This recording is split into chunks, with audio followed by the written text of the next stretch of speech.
Khairatabad MLA Danam Nagender, Sanath Nagar Congress party incharge కోట నీలిమ సమక్షంలో బల్కంపేట ఎల్లమ్మ ఆలయం పక్కన శంకర్ నేత్రాలయం కంటి ఆసుపత్రిని తిరిగి ప్రారంభించారు. ఈ సందర్భంగా ఆసుపత్రి డైరెక్టర్ డాక్టర్ రవీందర్ గౌడ్ మాట్లాడుతూ ప్రజారోగ్యాన్ని కాపాడంలో ప్రభుత్వాలతో పాటుగా సామాజిక బాధ్యతతో పనిచేయడం కూడా ముఖ్యమని తెలిపారు. ఎస్ఆర్ నగర్, సనత్ నగర్ నియోజకవర్గాల ప్రజలకు తక్కువ ఖర్చుతో నాణ్యమైన కంటి చికిత్స అందించడమే తమ లక్ష్యమని పేర్కొన్నారు. ఇక గతంలో తమ సంస్థ ద్వారా హైదరాబాద్, మెదక్ జిల్లాలో 30,000 మందికి ఉచిత కంటి ఆపరేషన్లు, 3 లక్షల మందికి ఉచిత కంటి అద్దాలు అందించినట్టు ఆయన గుర్తు చేసుకున్నారు. ఆ సేవలకు గాను అప్పటి రాష్ట్ర ప్రభుత్వం నుంచి తనకు ఉత్తమ వైద్యుడు పురస్కారం కూడా లభించిందని తెలిపారు.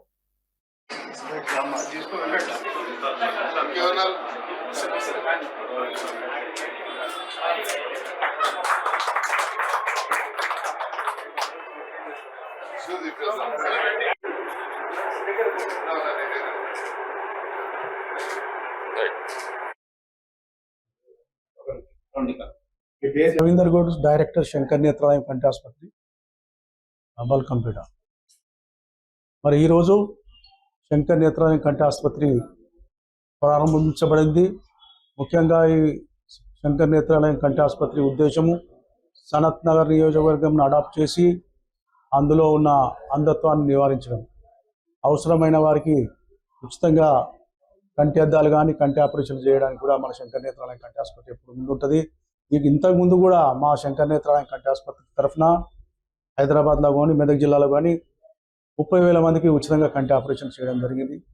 అదేవిధంగా 3 లక్షల మందికి ఉచితంగా కంటి అద్దాలు కూడా పంపిణీ చేసింది. దాన్ని అనుసరించే మాకు రాష్ట్ర ప్రభుత్వము ఉత్తమ డాక్టర్ అవార్డు కూడా ఇవ్వడం జరిగింది. ఏది ఏమైనా శంకర్ నేత్రాలయం కంటి స్థాపించడంలో, ప్రారంభించడంలో ముఖ్య ఉద్దేశము ప్రజలకు మంచి నాణ్యమైన చూపు అతి తక్కువ ధరలో ఇవ్వడానికి నిర్ణయం తీసుకోవడం జరిగింది. మరి ఇటువంటి సందర్భంలో మరి ఈరోజు మా దానం నాగేందర్ గారు, కోట నీలిమ గారు వచ్చి మా శంకర్ నేత్రాలయం కంటి ఆసుపత్రి పునఃప్రారంభానికి దోహదపడి ప్రజలకు కూడా మంచి సందేశం ఇవ్వడం జరిగింది. మరి వారు కూడా శంకర్ నేత్రాలయంతో అనుసంధానమై కాన్స్టిట్యున్సీలో, సనత్ నగర్ కాన్స్టిట్యున్సీలో ఎక్కువ మోతాదులో క్యాంపులు నిర్వహిస్తాం. ముఖ్యంగా